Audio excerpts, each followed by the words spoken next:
So, what do I have to say about Donald J. Trump? I call him the cyberbully in chief.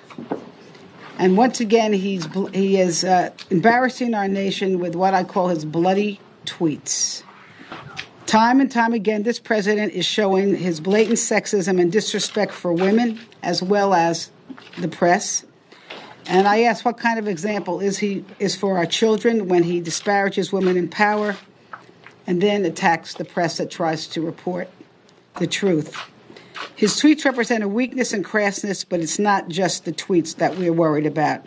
His relentless mission to craft policies that fundamentally hurt women, like Trump Care, defunding Planned Parenthood, gutting Medicaid, raising costs, eroding essential benefits like maternity and mental health, and increasing the number of uninsured women and children in this country. His tweet just represents what he is. And I want to have Brenda come up and say some more. I stand here today at this mic. I am sick and tired of the disrespect that is constantly being displayed from our President of the United States of America. As a Democrat and as a woman and as an African American in this great country that I love, I want to fight for jobs. I want equality for women when it comes to equal pay. I want to be able to say that when a woman needs health care, she can get it in America. I want my girls educated. I want investment in education. I want a country that's reflective of one nation under God, indivisible with liberty and justice for all. And this is not acceptable, Mr. President. You do not have the right, because you have a Twitter account, to display behavior that I taught my son never to do. I taught my son, and I am respected on so many levels, but from the Oval Office, as a woman, I'm not getting respect. We are here to do the work. These are times when we go home to our constituents. They're not talking about your tweets. They're talking about, where are the jobs? Where's my health care? Where's my immigration reform? Where is the respect for criminal justice in this country? Mr. President, this is a direct to you. Eyeball to eyeball. Do the job of a president of all the people of this great country and stop the disrespect. Yes, ma'am. All right. Ma'am. We came together today with great anxiety, with great shock, and with great disappointment in the President of the United States. We strongly believe that this is beneath the presidency of the United States. We strongly believe that this cannot go on any longer. It is destructive, it is repugnant, and again, it is beneath the presidency of the United States. It is not normal for a grown man to be so consumed with petty vitriol. I implore those close to the president to step in. Do it because you love him.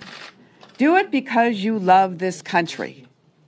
I am speaking here today as a woman and as a mother. If conduct like this was going on in a schoolyard anywhere across this country, the teacher would take this child who had called someone dumb, called someone inappropriate, and give him a timeout. Mr. President, it is time for you to take a timeout.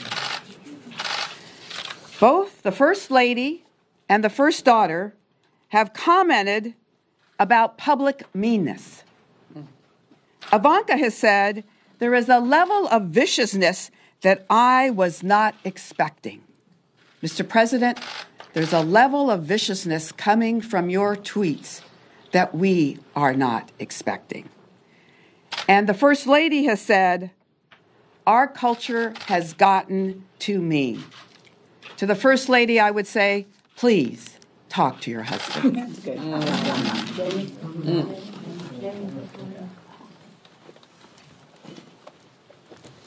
Thanks. I just wanted to come lest anyone get the impression that it's just our women colleagues who are outraged and indignant about this latest outburst of cyber misogyny in the president's tweets.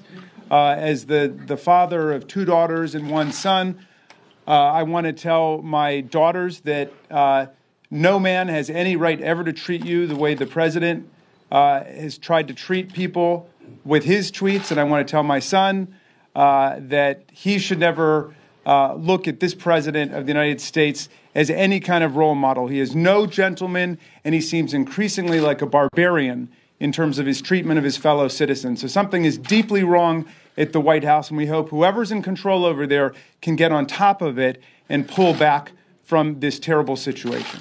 Okay, thank you. Anybody have any questions?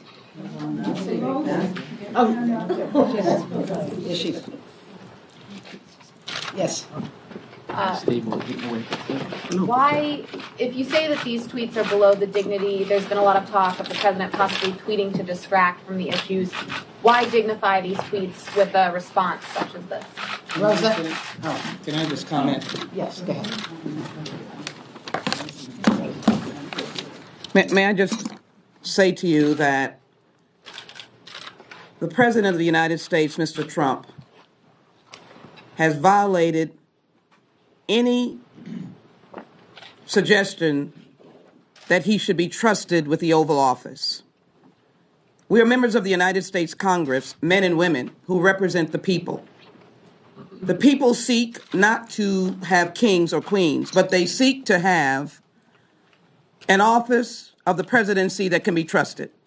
Today, Mr. Trump, you have ceased to have the trust of the American people. When you begin to utilize again the diminishing of those who have mental health needs, Psycho Joe Scarborough or Psycho Joe, or low IQ Mika, and then you begin to talk about the private issues of women who have before in life been segregated and discriminated against because they're women, blood from wherever, or your face is bleeding. Do you realize how many women shudder in workplaces of which we fight for equality, in schools, in their homes with the issue of domestic violence because they're not protected? And then our commander-in-chief seeks to take advantage of the position that he holds. So why do we do it? Not for self, but for the words that were said about Carly Fiorina, who's a Republican. Look at that face. Would anybody vote for that? That was the candidate Trump. Now we're facing the President Trump. And I would argue that our responsibility is not to him, but to the American people, and he should resign. And I think simply, though, I think the point we're trying to make here, his cyberbullying is reflective of his policies. Really, and I think that's the most important point. Rosa wanted it.